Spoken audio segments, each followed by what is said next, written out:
The Morning Sports Desk, available on demand on Spotify, Apple Podcasts, or wherever you get your podcasts, and WDenaRadio.com. It is the Morning Sports Desk on a Friday, the 20th of September. CJ Baumgartner with Corey Tackman. And Corey, a Friday, a loaded show. We haven't done a show in a couple days. We've been out of the office, so now that we finally have a chance to sit down and recap some things, I first want to start off just by mentioning a game that I had on Tuesday night between Staples-Motley and Wadena Deer Creek. I know we previewed it. But Corey, as we mentioned, these are two schools that don't necessarily – there's no love lost, let's say, in this Highway 10 rivalry, right? Right. Yeah, it's one where it's going to be a good one between those two schools. We mentioned it going in, and there's always a thing, Corey, with a game where you go in and you tell people this should be a good game. You're always worried, because you have the megaphone of the radio station when you say that, to like, hey, this is going to be a good game tonight. And then you get there and it's like a 3-0 and you're in and out and you're like, oops. And then people either think, one, you're lying to them, or you don't know ball, or worse, both. Mm-hmm. So you have to make sure about that. I was correct. Broken clock. Hallelujah, you were right about that, right? Broken clock situation, but yes, I was right on that one. It was a good one. Staples-Motley beat Wadena Deer Creek a season ago. Wadena Deer Creek beat them a season ago. And Corey, something I learned between Wadena Deer Creek and Staples-Motley is that this matchup on Tuesday night was only the third time that they've played each other in the last decade. It's been since Wadena Deer Creek has moved into the Park Region Conference, these two teams really have not played each other up until 2022 when they got themselves back on the schedule. And of course, we'll see how that changes now that Staples-Motley has moved from the mid-state to the Heart of Lakes and stuff like that. But it's been fascinating because these are two schools that are very close together. They're similar size. They have, of course, a big rivalry throughout the decade. So for that to come back has been really fun. And we got to see a really fun one on Tuesday night. It went to 5 sets. Wadena Deer Creek won the first one. Staples-Motley won the second. Wadena Deer Creek won the third set. And you thought they would, got that momentum, take care of the fourth set and get on home. Staples-Motley roared back. They won. And then it sent it to a decisive 5th set. And Staples-Motley took over in that 5th set. And you just talked about the momentum with Wadena Deer Creek going into that 4th set. But Staples-Motley grabbed it, and they had it in the 5th. And the 5th set, as we always talk about, is a race. And Staples-Motley able to run out early, get ahead, and they were able to win that game. Wadena Deer Creek and Staples-Motley, again, they both played well. This is a case of two very nice 2A teams playing each other on a Tuesday night. Looking at some final stats, Corey, Livy Lorber ended up finishing the night, as I put my tally marks together, with 18 kills, and Jade Story had 9 behind her. Lorber, by the way, had a couple service aces to her name. For Wadena Deer Creek, Peyton Gravel had 22 kills. Behind her was Kennedy Ness with 9. So, these are two teams that were going at it. You have some star power. You have some of this stuff. And for Staples-Motley, that's a big win. And talking with Coach Gretchen Besslin before the game, she said, we've lost a girl to injury. We were looking to see if we could get back into our mojo. And it's taken us couple weeks to try and get back into that swing. And through the 5th set, I said on the air, win or lose, they got back into it, and they were able to come up with the win. I know Wadena Deer Creek has played a lot of good 2A teams throughout the season, but, it's just another good one in their belt, a good one. And talking with Coach Volkman, she said, we just got to learn from this, move on. We figure out what we need to work on. We have plenty of time to get that ready for a postseason run. But for Staples-Motley, this was a much-needed win for them just to get confidence going, because they were 9-4 after that game, so still in a good spot record-wise. But overall, Corey, this might have been the best volleyball game I've ever called in my life because the game was that exciting and it just made it really easy. And a really good barometer for both clubs, right? It's funny, you look at the calendar, and we are now a little over a month from that very first practice of the fall sports season, which means we are halfway through this regular season of volleyball. So a good barometer check for both of these teams to see where they're at when it comes to a section playoff push. Wadena Deer Creek in 8AA.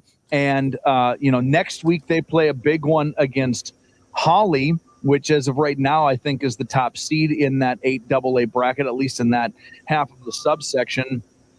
So some big battles in a row. Staples-Motley 6AA. They're in it with Albany, and Albany's just stacked once again. But there is a good spot and a good place for both of them to kind of physically and mentally check themselves and be like, all right, this is the time of season now where we need to stop trying to figure it out and stop trying to figure out who we are. We need to be who we are to batten down the hatches in what is now going to be a stretch run. If you look at the calendar, a month from now is essentially your MEA. I think would be a little less than a month. Yeah. Like we're talking about MEA week being in a month's time, a little less. So it's go time for everybody, and a nice win for Staples-Motley. But most importantly, this is the time where you got to start going. And I think both teams found out a little something about themselves. Right. And I think, player of the game for both sides. Peyton Gravel got player of the game on Wadena Deer Creek side. Livy Lorber got player of the game for Staples-Motley. She took over, especially late in that game, but she was always around the net, always willing, ready to do stuff, and led Staples-Motley in kills. And it was towards the end. They just fed her the ball and tried to have her put their team in a position to attack. And there was a point in that fifth set where she rotated to the back row to serve. And I said on the air, this is a good opportunity for Wadena Deer Creek.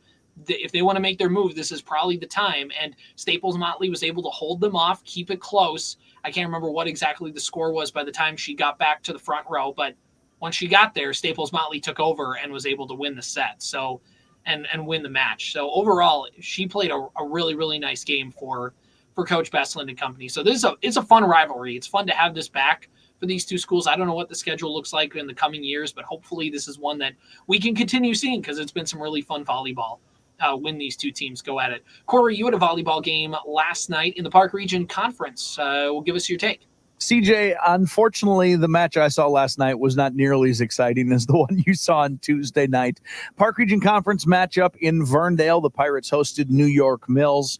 The Eagles came away 3-0. A quick sweep by New York Mills on the road last night. There were two things in that one. First of all, it was the second thing to happen in the game, chronologically speaking, but I do want to mention it. Eagles middle Annika Dunrud got rolled up at one point during the game. She I don't know if she twisted when she landed or if she landed on a foot. I couldn't see from where I was sitting what happened, but she had teammates help her off the floor immediately, and she actually came back into the ball game to play. So that was really good to see, and good to see her tough that out. I think she's probably a hurting girl today, because those are tough. Those are really tough injuries. But then I also saw, it's the closest I've ever been in my life to being convinced I was going to watch somebody be taken out on a stretcher and seeing a bone through skin. And it's the closest I've ever been to being convinced that was going to happen. And it fortunately did not happen. I don't remember who was serving for New York Mills, but it was a short serve. And Maddie Anderson was in the front and decided, I need to take a step and a half backwards, or a step backwards, to play this short serve. And then decided, you know what? I'm not. I got a back row player who's going to come get it. So she took a step back forward and was kind of parallel to the ball's path, right? So she wasn't, or maybe better to say perpendicular to the net. Okay.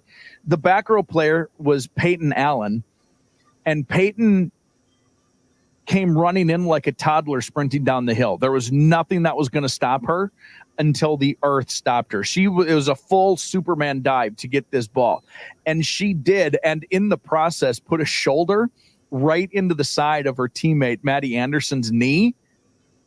And it was a perfect serve. It was just right in between them both. What can you do? And Maddie made the right move to step out of the way. Peyton made the right move to just go get after it. And in the process, I thought was going to rip the leg off of Maddie Anderson entirely. She was just going to be one-legged for the rest of her entire life. I've never been watching this thing happen. And in Verndale, it's up in the crow's nest. So you're up and I could just see this whole thing developing. And I was like, oh, great. She's dead. She's a dead human. I'm going to have to figure out how to deal with this on the air. And they kind of collided, and Peyton rolled through it a little bit. And Anderson kind of rolled together, and they both popped up.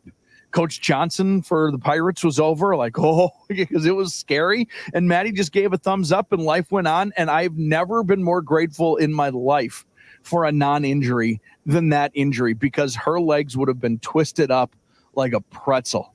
It's the scariest non-injury I've ever seen. It's the closest thing you had to a Kevin Ware situation, that guard for Louisville in the NCAA Final Four in 2013, who ended up having that bone sticking out of his leg. Correct. It was disgusting looking, and everyone was okay, and I couldn't believe it. This is an aside, but when that Kevin Ware situation happened, because of course it happened on live TV, the whole country was watching. It was Easter Sunday, so everybody's sitting there watching this Final Four game. I was in Nimrod, and the TV we had there was, well, let's just say we still had to use the rabbit ears on the TV. So we could get a little fuzzy picture, but we couldn't get sound because the signal just wasn't that great. And of course, everybody's eating and talking. It's a very small, 1-bedroom cabin we're all in. And all of a sudden we just look at the TV and we're like, the game has stopped. And we're like, why is everybody crying? We have no idea. And of course, they're not showing the replay. They're not showing anything. And then the next morning I get to school. This is before really I was on social media. The next morning I get to school, and everybody's like, did you see what happened to that guy? His leg was sticking out. So on the school computer, I Googled Kevin Ware injury, and I'm surprised it got through the profanity blocker, because that guy's bone was 4 inches sticking out of his leg. It's crazy. So thank goodness that didn't happen to her. That's a bullet dodge. And that is not what we meant by this is the body broken for you. Yeah, not exactly. It's not his body who was supposed to be broken. It's more of a spiritual sense, not exactly a physical for Kevin Ware. Anyway, yeah, so that happened. But Corey, as we look at the Park Region Conference in that game, let's look at the standings here. Wadena, Deer Creek, and New York Mills are both 3-0 in Park Region Conference play. Sabika is 3-1, with that one loss being to Wadena, Deer Creek. Bertha Hewitt is 1-1. Pillager is 1-2. Henning is 1-2. Monaga and Verndale are both sitting at 0-3 in the Park Region Conference. And only been 3 conference games, generally speaking, but already starting to be kind of halfway through that PRC point. We're starting to kind of get a feel for which teams are towards the top and the bottom. And I think it's next week on our broadcast schedule, we have New York Mills and Wadena Deer Creek for the game. I believe a couple weeks from now, excuse me. Next week, Wadena Deer Creek goes to Bertha Hewitt in the Park Region Conference schedule. But it's going to be some good games coming up for these teams as we get closer to the postseason. So it's going to be a fun one. I'm excited to see what happens here at the top of the conference. All right, wrapping things up with that, why don't we talk more high school sports? Corey, Staples-Motley and Pillager at the Staples-Motley football field tonight. You are filling in for Tyler Grunwald, and you're bringing somebody along who maybe has a connection to this rivalry. Yeah, Zeke Foreman's going to come along. We're going to broadcast that game tonight, Staples-Motley and Pillager, the Cardinals and Huskies. 2 of the top teams in their section. And this is, we're talking about rivalry matches. This is a rivalry match, and it's going to be a good one. In my opinion, not as a pandering to the region or to central Minnesota, because that's where we live. This is one of the premier matchups in the state of football tonight.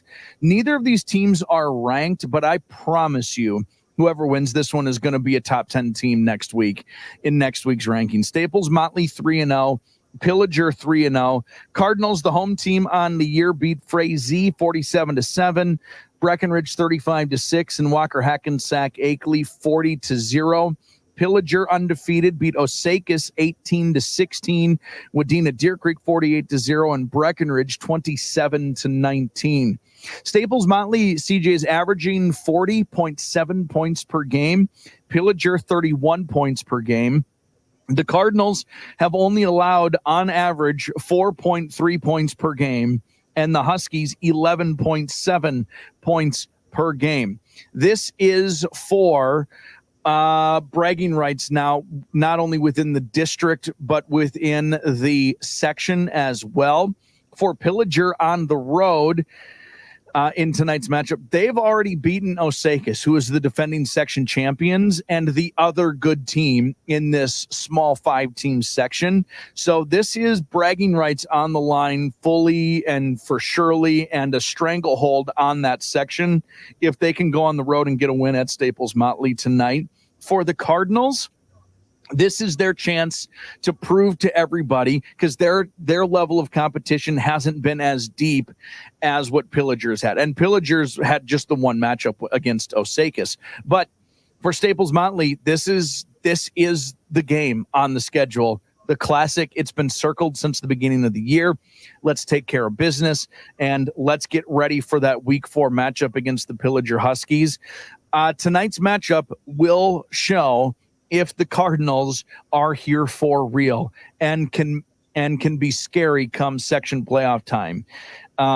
If you talk to folks in either community, they think their teams are the real deal, and as does everybody, right? Like there's a little fluff that goes along with that, of course, when it's from your hometown. But the excitement around each of these teams, like these are a group of athletes that both communities have been talking about for a very long time. Wait till it's our turn. Wait till they're upperclassmen, and let's see what can happen. The path to a state tournament in this section is a shorter path for most teams in the state. There's only 5 teams in this section, but it's also, because of it, going to be an excessive, a more difficult path, because you are going to have to play fewer games against higher quality opponents. And on top of all of that, you have to, the higher seeded you are, the shorter your path is. Because there's only 5 teams, weirdly, the top 3 teams in the section are going to get a first round bye. And it's going to work out that it's going to be, in some order, Staples-Motley, Pillager, Osakis. Yeah. It'll be those 3 at the top, but you want to be able to host as many of these games as possible.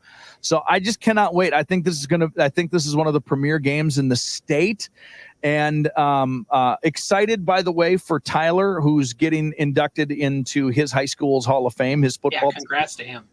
So that's pretty cool. He's going to go be a part of that Hall of Fame induction at his alma mater.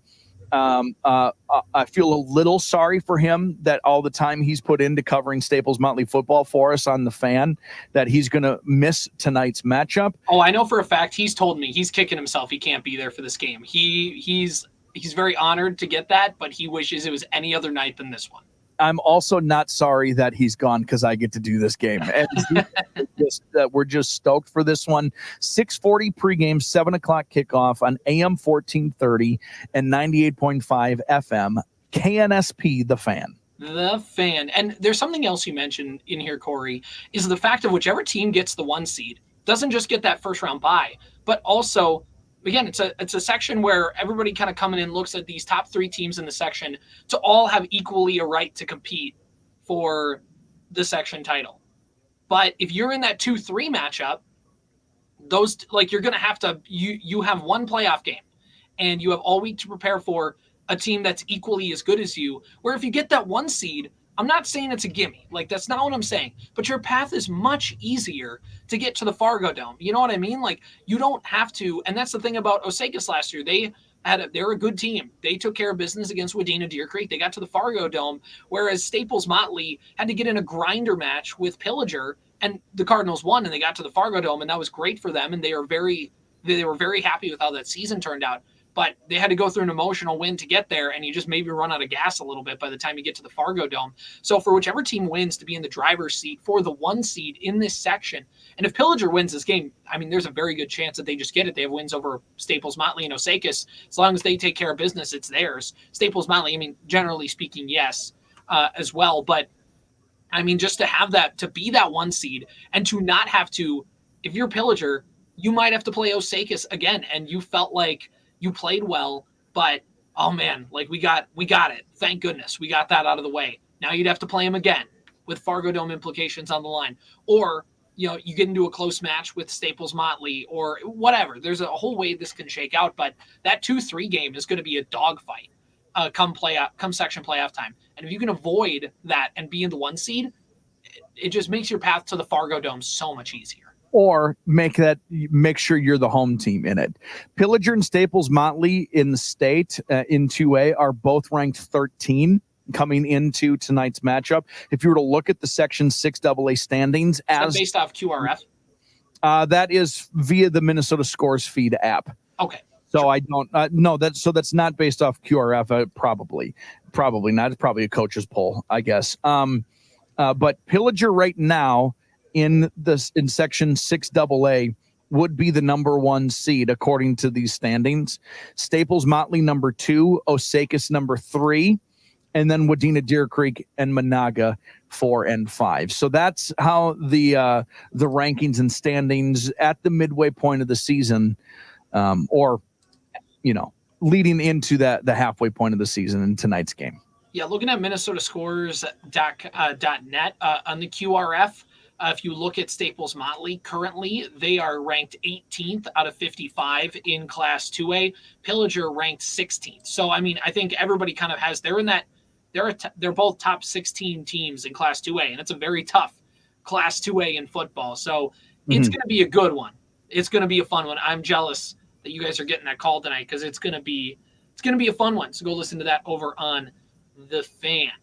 Though, will still be getting a football game tonight, and it's going to be a nice one. We have Parker's Prairie hosting Wadena Deer Creek. Parker's Prairie, the reigning 6A champions. They went to the state tournament for the first time in 20 years, and Coach Mike Johnson has talked about the expectation with this team and getting to do that preseason preview with the school and getting to talk with him and a couple of those other guys. I mean, they have 50 kids out, 9 through 12, in their football program for a Class A school. That is excellent. They feel so much that they are able to get that section back.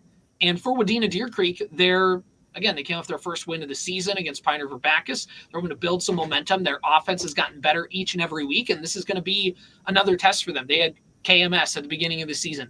Tough team, historically good football program. They play Pillager, who's as we just talked about, are very excellent, and they lost 48-0. And then they played Pine River Bacchus and got a win. And their offenses looked better each and every week, despite the tough tasks that they've had in those first couple games of the season, especially. So for Wadena Deer Creek and for Coach Petermeyer, this is going to be a barometer game for them, see how far they've come, because after this, we're halfway through the football season, and it'll just kind of see where they're at and what they need to do to get better. And for Parker's Prairie, I mean, they're right on where they need to be. They're 3-0 on the season. They've played 3 section games in 6A. They have a 29-0 win over Lake Park Audubon. They have a 36-6 win over Walker Hackensack Akeley and a 22-0 win over New York Mills. So that makes the math pretty easy, Corey. They've allowed 6 total points on the season, 1 touchdown through their first 3 games. I don't know about you, Corey, but I think that'll play. They're ranked top 10 in QRF in Class A. They're the 10th school. And this game against Wadena Deer Creek will be important for them. They have a couple other section games against Breckenridge and Pine River Bacchus later in the season. But Parker's Prairie is billed to be the section favorite in 6A, and so far they're fitting up to the bill. The Panthers are tied for 8th in the overall state poll in Section A or Class A football, tied with Lester Prairie, Mahnomen, Waban, Mille Lacs, and Uppsala Swanville area. So they officially are rounding out the top 10 in Class A football. And again, just a very good team. High expectations, obviously, for what Parker's Prairie is trying to do again this year. It's another team in our coverage here tonight that has state tournament aspirations, and not making a state tournament means disappointment. You know what I mean? Like it's not about making the Fargo Dome for another team we've talked about here today. They fully expect to be playing in frigid cold weather on a neutral site on a turf somewhere in this state come November, Right, exactly. And it wasn't like cockiness when I talked to them in August. It was a just matter of fact. Like, we got there last year. We have a ton of seniors this year. We want to get back there. I think if I remember right, they had somewhere along the lines of like 12 to 15 seniors on that football team. They all went to the state tournament year before. They're expected to be good, and their defense has been as good as advertised.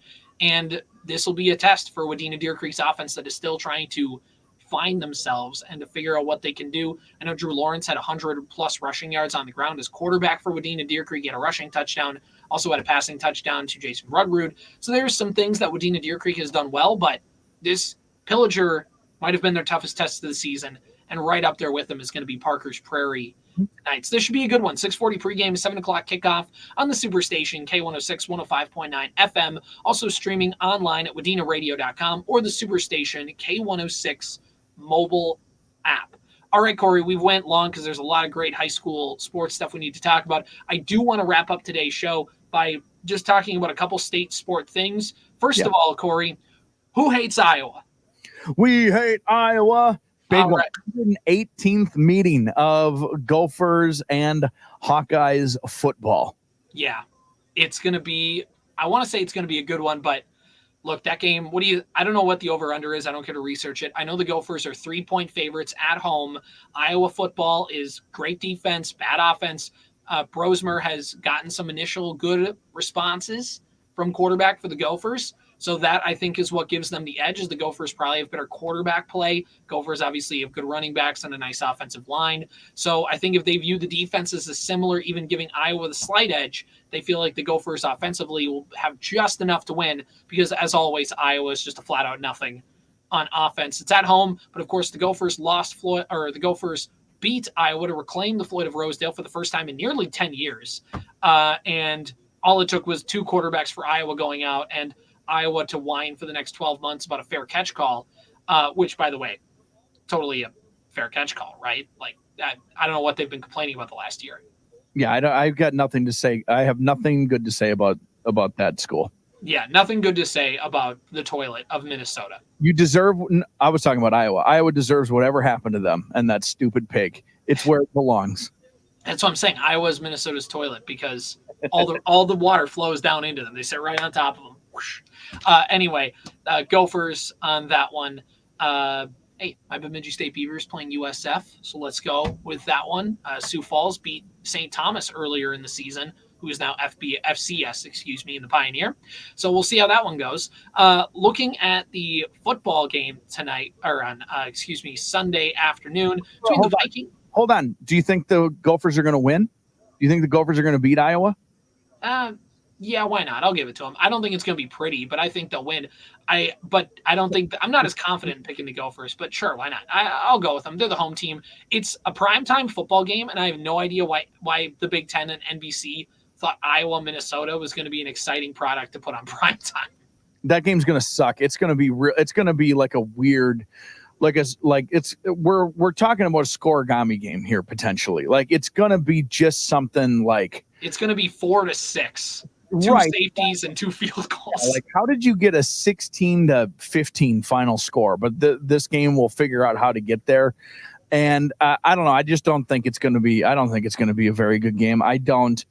The PJ Fleck is a more handsome, charismatic Kirk Ferentz.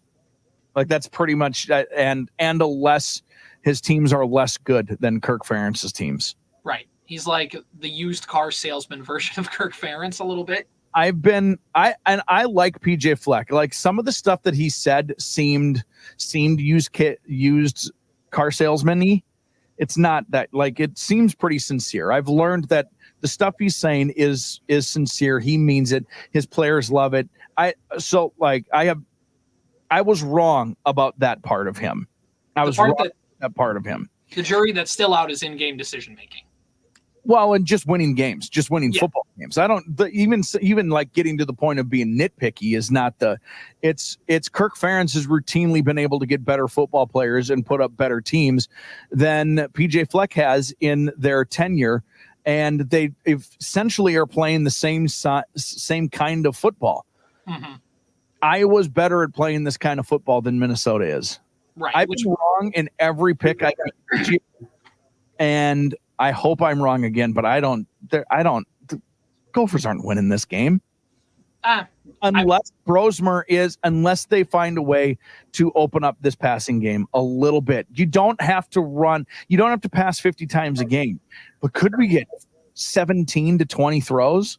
I think if you get, this is what I was going to say, is I think the Brosmer, where you could tip the scale is, look, can you have one drive where it's a hard play action and a tight end leaks out and you get him for like a 30-yard gain and it flips the field? I'm not even saying like you got to do a Jefferson to Darnold situation or Darnold to Jefferson situation, but can you just have a hard play action that leads to a deep pass over the middle and kind of flips the field a little bit for you, and it either leads you to a touchdown or Iowa then has to work every drive has to be like 90 yards for them. I think that's how this game gets tipped in the scales. It's why I think the Gophers are favorites, because the quarterback play is just, it's not a high bar, but just a little bit better. So we'll see what happens. I could see this game going either way, so I'm not necessarily confident in picking either. Halftime score is going to be 4-3, and each team is going to have 2 possessions. Yeah, that's exactly how it's going to go. Anyway, prime time, NBC. They're paying all that money to get that football game in the prime time. Can't wait. I love it. I'm going to watch every minute of it, too. You're going to watch every minute of it and be enticed with the magic. So, all right, Vikings play the Texans on Sunday. Noon kickoff, 11 o'clock pregame, Superstation K106, 105.9 FM, of course. They play Stefon Diggs, Danielle Hunter, and the Houston Texans. Texans are favored in this game, of course. Vikings in a 2-0 matchup with the 2-0 Texans. I think the Texans being this good, everybody expected. The Vikings, not so much. Otherwise, maybe they flex this game to a little bit better time slot than just the noon kickoff, but too early to flex. I don't think they flex games yet. Well, no, I'm saying like at the beginning when they set the schedule. Sure, right. Yeah, right. They would have this game in a better spot. Yeah, This gets to, I think the Vikings do win this game because I think they're at home. But it's not, I can see the Texans winning. It's not a confident, like, I think the Vikings by a field goal, I think something like 17-20, something along those lines. The Vikings are going to have a tough time running the football. The Texans are a very good run defense.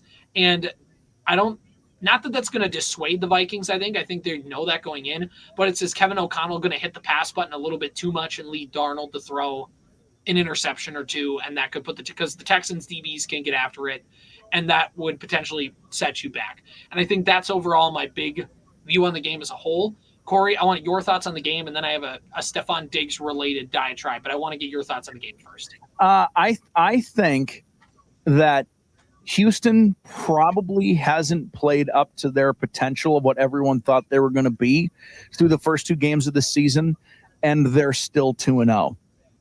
And I think the Vikings have punched above their weight class to what everyone thought they would be coming into the season and are 2-0.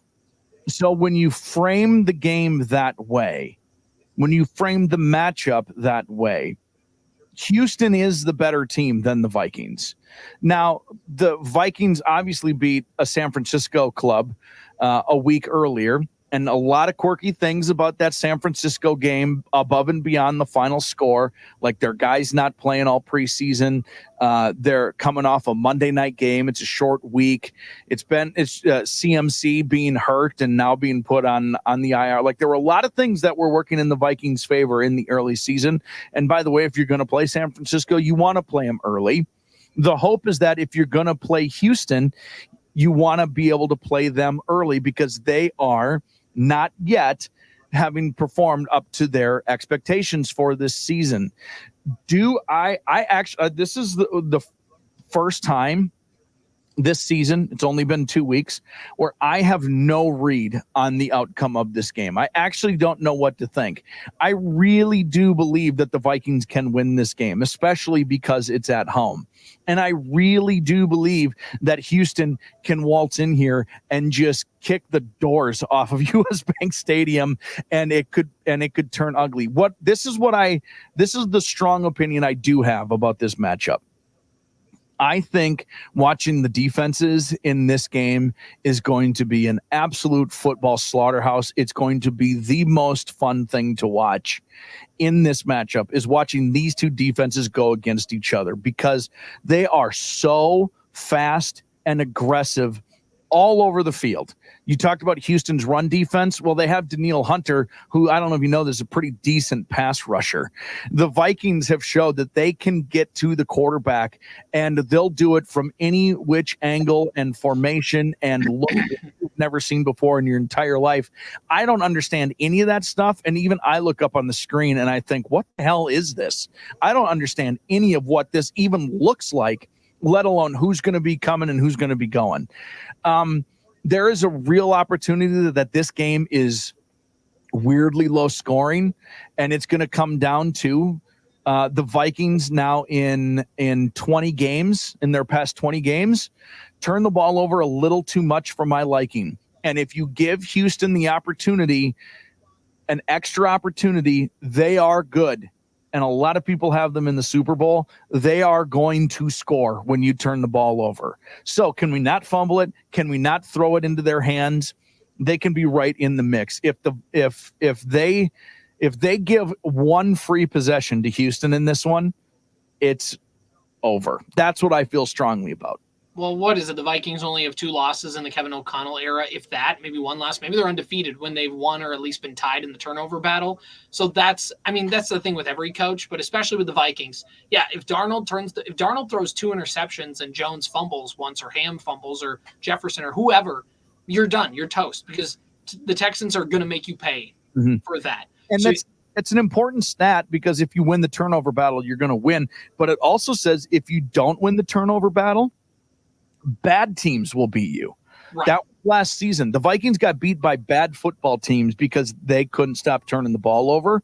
So if bad teams can beat you, good teams 100% will. Right, exactly.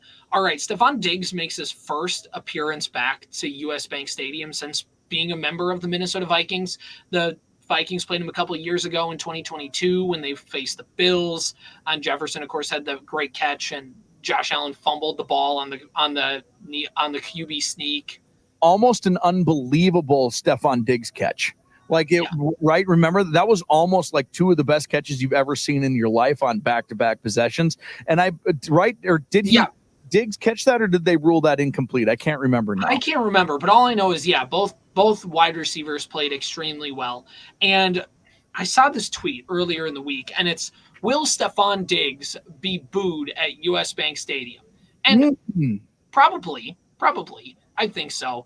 But here's my thing. Why are we so worried about Stefon Diggs in the year of our Lord 2024? Last time he played for the Minnesota Vikings was in January of 2020. It's been 4 years. He was a great wide receiver with the Minnesota Vikings. Him and Adam Thielen were the best wide receiver combo in football. He had the Minneapolis Miracle. He showed up out of nowhere as a 5th-round pick and became a great wide receiver. And the Vikings were competitive every single season he was on their football team. And he got traded. And the team's basically all Vikings fans will say is, well, he quit on the Vikings and he was a locker room cancer. And was he a locker room cancer? Do teammates think badly of him? Because there are no reports out there that the teammates hated Stefon Diggs. Well, there was one social media video that said all 52 of his teammates wouldn't let him date their sister. That is kind of funny, but I think the fact that they put it on there meant that it's like a joking, like, I love you, man, but I will never trust you alone in my system. Like that great social media bits. All time. And then capped off with the Weatherly. Why is that? Because he's ugly. And then it's like the video goes one way and then it goes right. And then Diggs takes it over and still is the funniest moment. Anyway, here's my thing. I have a lot of respect for Stefon Diggs, and maybe more than I should, but it's more reactionary to how all you psychopaths are feeling about Stefon Diggs. That man gave you the Minneapolis Miracle, and you want to spit on him? Get out of here. He didn't respect the Vikings on his way out the door. He had issues with Zimmer. And by the way, the issues he had with Zimmer, you all had with Zimmer. He was just ahead of the game because he was in practice with him every day. He's like, why are we a run first team when we have Kirk Cousins, me, Kyle Rudolph, and Adam Thielen? Why are we run first? Dalvin Cook's great. He can be a pass catcher. Well, like, what are we doing?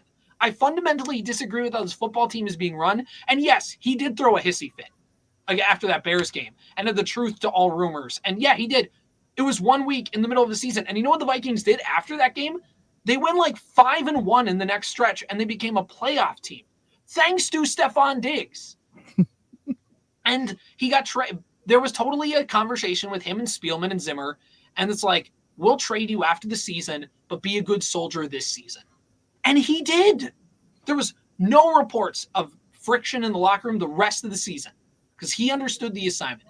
Diggs goes to Buffalo, by the way, and changes Buffalo from being a nice little team to AFC juggernauts. Josh Allen takes the big step up, coincidentally, when Stefon Diggs becomes his wide receiver. Mm-hmm. And here's the thing of, well, Stefon Diggs, he didn't respect the Vikings, or he didn't do this or that. And then those same fans will turn around, and I love this player, by the way. This is not me trying to say you should hate the other guy. But hear them and then ask them how they feel about Randy Moss. And they'll say, I love Randy Moss. Nobody played football better than Randy Moss. Randy Moss, in 2 different stints with the Vikings, on his way out the door, was awful, to deal with, and a PR nightmare. One of the greatest wide receivers in history, if not the greatest. That guy's one of one.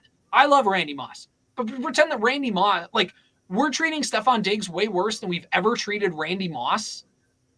And Stefon Diggs' exit, while not clean, was certainly not as messy as all this. This is all a big, long-winded way of saying, get over yourselves, Vikings fans. Stefon Diggs is a good player, and we should, and in 10 years, 15 years when he retires, bring him back to US Bank Stadium and honor the Minneapolis Miracle. Don't keep being weird about that guy because he wanted to be off your favorite football team, which wasn't even an indictment of you. It was an indictment of his boss, who you end up hating now. So tell me your logic here, because I don't understand it. There you go. I'm done. Good God. I'm done. So here's I'll respond to this in a couple of ways. One is I think in 10 years when he's done playing football, Stefon Diggs is beloved. And it might not even be then. It'll be when he announces he's retiring at the end of the season. He'll be immediately beloved. One of the reasons the hate still exists is because maybe he didn't want to play for the Vikings anymore, and he's currently still playing, which means he's trying to beat the Vikings, which is my favorite team and your favorite team, and the loosely, Vikings fan that you called out in this scenario. So I think that's a part of it. Is some of it is just competitiveness. It's just a little NFL fan. You have to that guy didn't want to be on my team. Screw him. I get it on a gut level. Still playing. This is the part that I'll take a branch off the same tree you were on. The thing that I don't get, and I've always been this way as a Minnesota sports fan, is we get really hung up on former Minnesota players in ways that I am not a player. I have favorite players on my favorite teams, but I am a favorite team above player, right? I love being from Minnesota, but I'm a United States. I watch the Olympics for the USA. You know what I mean? Right. And then if there happens to be a Minnesotan who's performing, then I want them to do well. But it's the same sort of it's the same sort of premise here is why do we even care about Stefon Diggs? What is the obsession with anybody who's not playing for the Vikings in general? It's not why do we love him still, or why do we hate him still? It's what the indifference that should be shown towards Stefon Diggs should be the exact same indifference that you show for Davante Adams and the Las Vegas Raiders. I just don't care about that guy because he doesn't play for my favorite team. If he does well, cool. If he doesn't, I also don't care because their success has no bearing on what I'm doing every Sunday and my favorite team. So that's the part that will always baffle me, is the insistence on Minnesota fans. And I'm one of them. So I'm not ruling myself out. I'm trying to talk myself out of this compulsive thing that we all have. Minnesota media is the same thing. Like our insistence on hashtag didn't need him is I'll get stories sometimes that are about Kevin Love because he's a former Minnesota Timberwolf. And God bless that guy. I do not care about what Kevin Love is doing in his NBA career anymore. The moment the Wolves traded him, I have not cared what Kevin Love has done. It's because it doesn't matter. So again, it's a different branch of that tree that you were on. But I just don't understand the insistence on caring at all. And I know we're supposed to appreciate these people as players now and as human beings, and that's probably the empathetic and right thing to do. I don't care. It's just a favorite sports team, and I only like the people who are on my team, and I don't like the people who aren't on my team. It's that simple. Right. And here's the last thing, and then we'll move on because there's one last thing we need to touch on and get out of here, and we've had a long show today. So, by the way, Corey, the Vikings traded Stefon Diggs to the Buffalo Bills, and they got a first-round draft pick in return. Who did the Vikings select with that exact first-round draft pick? Well, they got lucky, but I think they got another wide receiver, didn't they? Yeah, they maybe took a wide receiver who is better than Stefon Diggs. Right. Justin Jefferson is the best wide receiver in football, and you got him in return. Everybody got what they wanted. It was a good trade for both sides. Move on. You won the trade. In fact, if you're looking at pure value in just as a player, not as a team, the Vikings got a better player in return, and Jefferson is he's a unicorn with how not diva he is as a wide receiver. Stefon Diggs had a little tantrum once, and everyone's like, diva, locker room cancer. Well, that's a wide receiver, man. That is an important distinction. I do think that's a part of it, though, is JJ is just like he is a total unicorn, and I think probably a lot of people. I hope I don't sound like I'm defending this point of view, but I think a lot of people are like, see, man, that could have been you. You could have just not been a diva.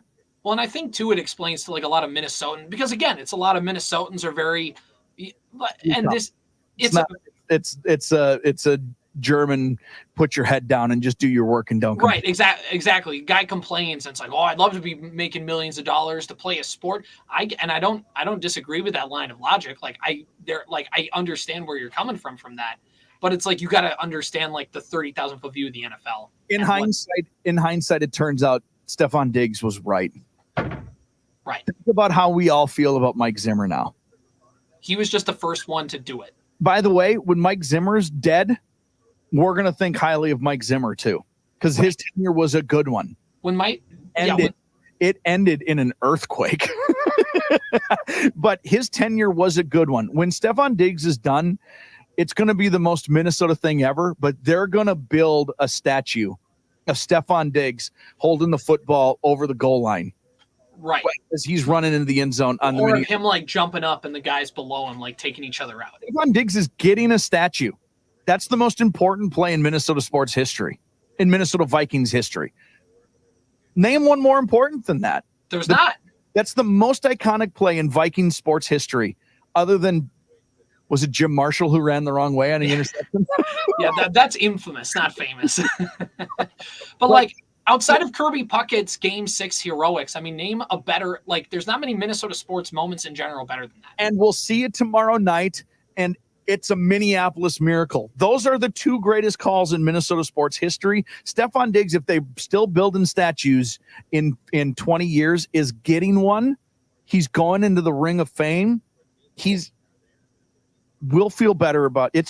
I think it's just fun to hate on a guy who's still actively trying to beat your favorite team. Right.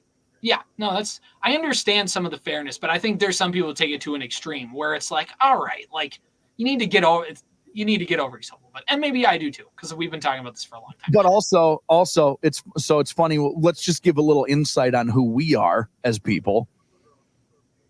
We also were sharing memes about the Twins organization entirely belittling and pulling the rug out from underneath Twins fans over the last season, and how bitter we feel about that. So we're only human. It's not like we don't understand. All right. I just want to, I don't have any words.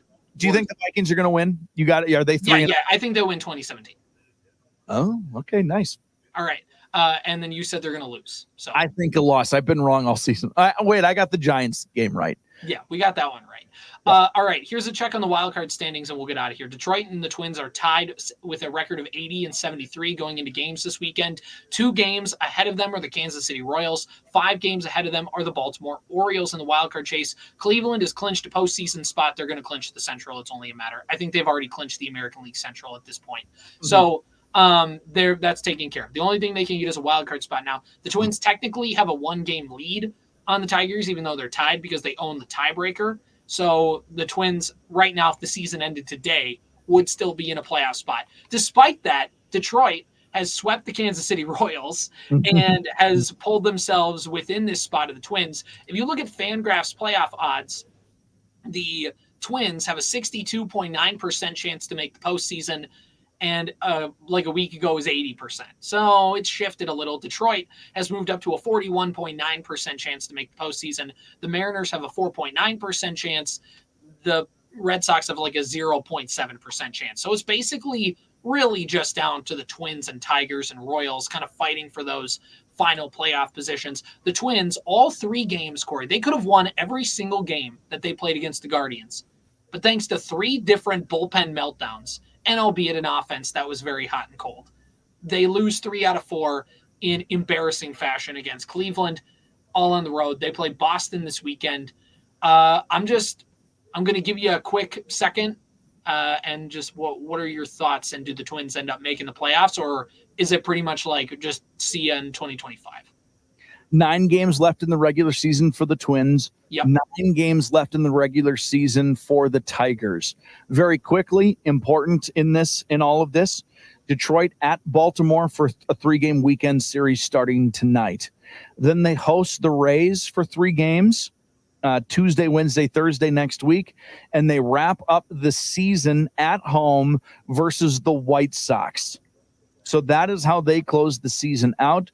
Those last 3, probably the most important 3 of any 3-game series between the Tigers and what the Twins have the rest of the season as well. This is a total toilet flush situation for the Minnesota Twins. It feels like a complete letdown organizationally from all the things we've ever talked about all season long, from them not spending any money to them not making a move at a deadline to relying on players who are perpetually hurt, to those players not performing when they need to perform, for the players who are asked to perform to not perform, from the manager to make bad decisions at the worst possible times. It's not like all of those things are 100% the issue. That's never the case, but that's like 5 different things that I just listed that are playing hot potato with whose fault it wants to be at one particular moment.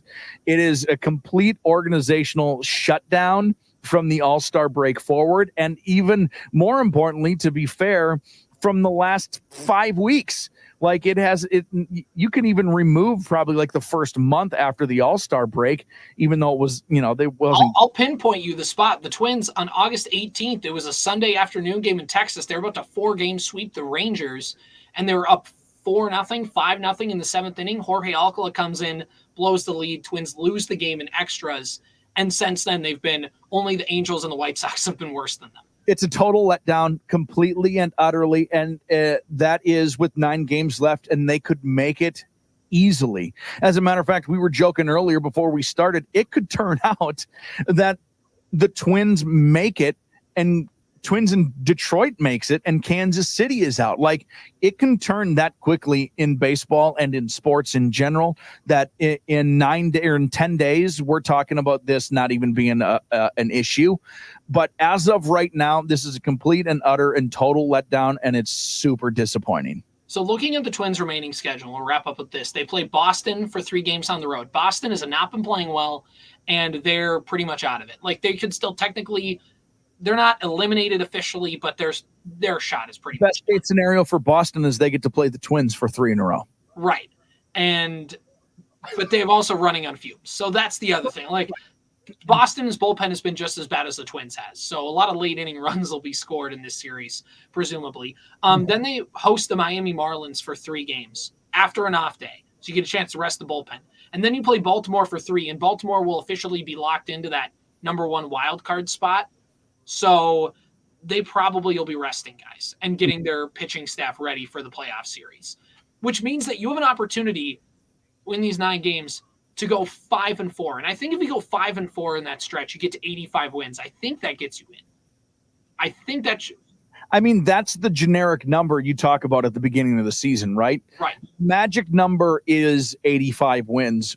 If you can get to 85 wins, you've given yourself a chance of making it. Right. And that's in play. So there's this is we've dogged on the Twins a lot, and deservedly so. And they probably deserve to get dogged on more than what we're doing here today. Prisoner of the moment a little bit. Right. To just try and see the forest through the trees here. There's 9 games left. The schedule's not that hard. Now, it hasn't been that hard over the last couple of weeks, yet they've made it pretty hard on themselves. Despite that, they still have a chance to back into the postseason, and even if they get bounced right away, they still get into the postseason, and we'll see what happens. But for anybody thinking that if the Twins miss the playoffs, Rocco Baldelli's getting fired, I got news for you. He ain't. The Twins front office isn't getting fired. The ownership isn't changing. No matter if they make the playoffs or not, they're not changing anything. For people who want them to lose, they can clean house. It's not happening. I also feel like, CJ, if they go 6-3 over their last 9, I'll feel really good about them and might even pick them to beat Houston in the first round. Right. It can change. There is still enough time for it to not be considered a back into the playoffs. We can be not happy with how they got in there, and all of that can be true. But if they catch fire as of today and go 6-3, 5-4, or 7-2, right? I mean, 6-3 or better over their last 9. Right. Now we're talking about that's probably a team that you need to look out for a little bit because they're feeling themselves. And exactly. I will 100% totally unabashedly flip my opinion on what I feel about that team because they're playing good baseball at the right time. They are not playing good baseball right now. No, in fact, some of the worst. So that's not hyperbole. Only the White Sox and Angels are worse than them. It's literally true. That is objectively true. So, all right, we'll see you on Monday. This has been the Morning Sports Desk with CJ and Corey on a Friday, the 20th of September. Peace. The Morning Sports Desk, available on demand on Spotify, Apple Podcasts, or wherever you get your podcasts, and WDenaRadio.com.